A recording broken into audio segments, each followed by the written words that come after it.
नमस्कार साथियों, बहुत बहुत स्वागत है आपका एम्प्लॉयमेंट्स पॉइंट में। आपके लिए एक बहुत अच्छी खबर है, खुशखबरी है आपके लिए। दिल्ली पुलिस ने head constable wireless operator teleprinter operator के लिए सीधी भर्ती परीक्षा की घोषणा कर दी है। इसके लिए फॉर्म की स्टार्टिंग की डेट क्या है, फॉर्म एंड कब होंगे, सैलरी आपको कितनी मिलने वाली है, क्वालिफिकेशन क्या रखी गई है और सिलेक्शन प्रोसीजर का रहने वाला है, इसके बारे में आज हम आपको पूरी जानकारी देने वाले हैं शुरू से लेकर एंड तक। तो आप ये वीडियो स्किप बिल्कुल मत करना, पॉइंट टू पॉइंट हम आपको सब चीजें समझाएंगे। सबसे ज्यादा जो कंफ्यूजन है वो क्वालिफिकेशन को लेकर है, तो क्वालिफिकेशन को भी हम आपको अच्छे से समझाएंगे। तो आप ये वीडियो एंड तक अवश्य देखना और अगर पसंद आ जाए तो इस वीडियो को लाइक और शेयर करना मत भूलना। चलिए शुरू करते हैं। तो साथ ही विज्ञप्ति निकाली है दिल्ली पुलिस ने आज के प्रमुख समाचार पत्रों में, यानी तो टॉप न्यूज़पेपर हैं उन सब में विज्ञप्ति आई है। दिल्ली पुलिस में प्रधान सिपाही यानी हेड कांस्टेबल, सहायक wireless operator, teleprinter operator पद के लिए सीधी भर्ती परीक्षा 2019।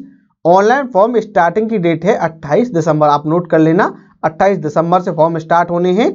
लास्ट डेट है 27 जनवरी।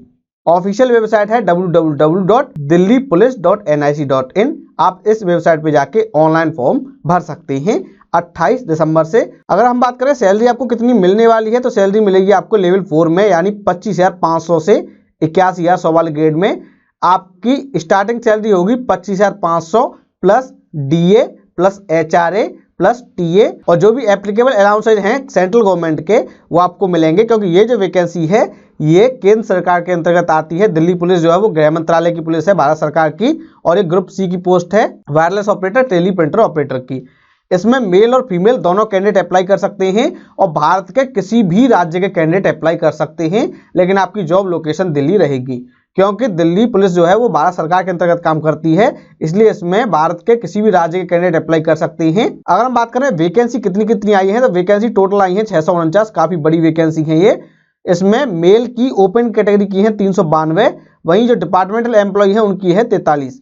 फीमेल की बात करें तो ओपन आई है 193 और डिपार्टमेंटल है 21।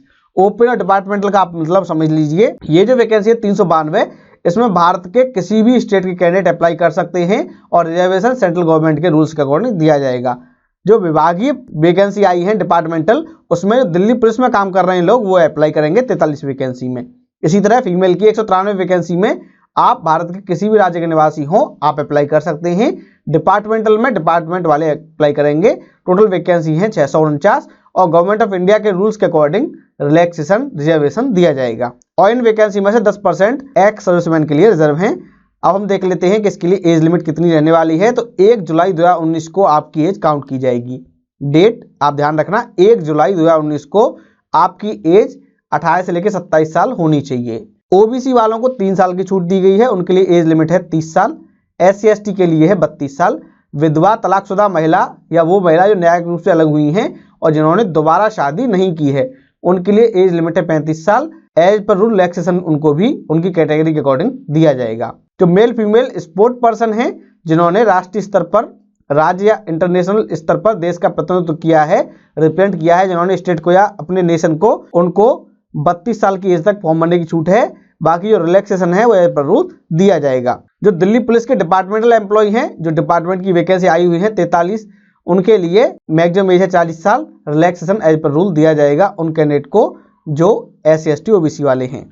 अब बात कर लेते हैं एजुकेशन क्वालिफिकेशन की, क्योंकि सबसे ज्यादा कंफ्यूजन इसी को लेके है। तो देखिए एजुकेशन क्वालिफिकेशन इसमें 2 मांगी गई हैं, आपके पास कोई सी भी एक होनी चाहिए। पहली क्वालिफिकेशन हम देख लेते हैं, आपने 12th पास कर रखा हो साइंस और मैथ के साथ। तो जिन्होंने फिजिक्स केमिस्ट्री मैथ के साथ 12th पास कर रखा है, या फिर फिजिक्स कंप्यूटर साइंस मैथ के साथ पास कर रखा है, या फिर मैथ एंड फिजिक्स और उसके साथ कोई भी कॉम्बिनेशन हो, वो अप्लाई कर सकते हैं। तो आपने अगर 12th पास कर रखा है मैथ फिजिक्स के साथ तो आप अप्लाई कर सकते हैं। दूसरी योग्यता जो है कि अब मान लीजिए आपने 12th पास नहीं किया है मैथ के साथ, लेकिन आपने 10th के बाद मैकेनिक कम ऑपरेटर में इलेक्ट्रॉनिक कम्युनिकेशन सिस्टम का ITI कर रखा है, आप अप्लाई कर सकते हैं। लेकिन आपकी जो ITI है वो NCVT से होनी चाहिए। तो आप समझ लीजिए, या तो आपने 12th पास कर रखा हो फिजिक्स मैथ के साथ यानी साइंस मैथ के साथ, आप अप्लाई कर सकते हैं, या फिर आपने 10th के बाद मैकेनिक कम operator electronic communication system trade में ITI कर रखी है, NTC कर रखा है, आप अप्लाई कर सकते हैं। इन दोनों में से कोई एक क्वालिफिकेशन आपके पास है, आप अप्लाई कर सकते हैं। दोनों क्वालिफिकेशन होना अनिवार्य नहीं है। तो आप समझ गए होंगे, या तो आपने 12वीं पास कर रखी हो मैथ साइंस के साथ, या फिर आपने ITI कर रखी हो मैकेनिक कम ऑपरेटर इलेक्ट्रॉनिक कम्युनिकेशन सिस्टम में, आप अप्लाई कर सकते हैं। साथ ही आपको इंग्लिश वर्ड प्रोसेसिंग करनी होगी 15 मिनट में 1000 की डिप्रेशंस की, जो कि बहुत ज़्यादा नहीं है। 1000 की डिप्रेशन का मतलब हो गया कि आपके लगभग 200 वर्ड आपको 15 मिनट में टाइप करने होंगे। सीधे शब्दों में अगर हम कहें तो आपके 15 वर्ड पर मिनट की आपकी टाइपिंग स्पीड होनी चाहिए। आप इस तरीके से समझिए कि आपकी 15 से लेकर 20 वर्ड पर मिनट की बहुत मामूली सी अगर टाइपिंग स्पीड है, अगर आप कीबोर्ड पे काम कर लेते हैं तो आप इसके लिए अप्लाई कर सकते हैं। तो आपको इंग्लिश में वहाँ टाइप करके भी दिखाना होगा, वर्ड प्रोसेसिंग करनी होगी, थोड़ा बहुत काम करना होगा कंप्यूटर पर। तो आपको 15 मिनट में 1000 की डिप्रेशन बहुत ज़्यादा नहीं होते हैं, क्योंकि SSC में 8000 की डिप्रेशन मांगे जाते हैं कम से कम। तो इसलिए 1000 उसका चौथाई भी नहीं है। इसलिए अगर आप कंप्यूटर पर हल्का फुल्का भी टाइप कर लेते हैं, नॉर्मली अगर आप हाथ चला लेते हैं अपने कंप्यूटर पर, तो आप अप्लाई कर सकते हैं। इन सब के अलावा आपको PC की ओपनिंग क्लोजिंग की जानकारी होनी चाहिए। आप प्रिंट निकालना जानते हो, MS ऑफिस का प्रयोग करना जानते हो, साथ ही आपने जो टाइप किया है आप उसको सेव करना जानते हो, उसको करेक्ट करना जानते हो, और पैराग्राफ सेट करना जानते हो, नंबरिंग जानते हो। ये बहुत बेसिक सी चीज़ें, आजकल क्लास 7, 8 वाले बच्चे भी इसको आसानी से कर लेते हैं, तो ये बहुत ज़्यादा हार्ड नहीं है। तो आप अगर ये काम कर सकते हो तो आप इस भर्ती के लिए अप्लाई कर सकते हैं। अब बात कर लेते हैं कि आपको आवेदन कैसे करना है। तो आपको फॉर्म भरना है ऑनलाइन www.delhipolice.nic.in की वेबसाइट से। फीस आपकी मात्र 100 रुपये लगेगी ऑनलाइन। इसमें भी SC ST एक्सेसमैन और महिला कैंडिडेट को कोई भी फी पे नहीं करनी है। तो SC ST फीमेल कैंडिडेट को कोई भी फी पे नहीं करनी है, साथ ही एक्सेसमैन को भी कोई भी फी पे नहीं करनी है। सिर्फ मेल जनरल OBC कैंडिडेट और EWS वाले 100 रुपये फीस जमा कराएंगे। इसकी ज़्यादा जानकारी आपको 28/12/2019 के रोजगार समाचार में मिल जाएगी, साथ ही दिल्ली पुलिस की वेबसाइट पर आ जाएगी। और जब ये आ जाएगी उसके बाद हम आपके लिए डिटेल में एक और वीडियो बनाएंगे अच्छा सा, जिससे आप और डिटेल में समझ सकें इस भर्ती प्रक्रिया को। फिर भी हम आपको दोबारा बता दें कि आप 12th पास है मैथ के साथ, आप अप्लाई कर सकते हैं, या फिर आपने ITI कर रखी है मैकेनिक कम ऑपरेटर इलेक्ट्रॉनिक कम्युनिकेशन सिस्टम में, आप अप्लाई कर सकते हैं। ITI NCVT से होनी चाहिए, और आपको 15 मिनट में 1000 की डिप्रेशन यानी 200 वर्ड 200 शब्द लिखने होंगे, और PC का बेसिक आपको ज्ञान होना चाहिए कंप्यूटर का।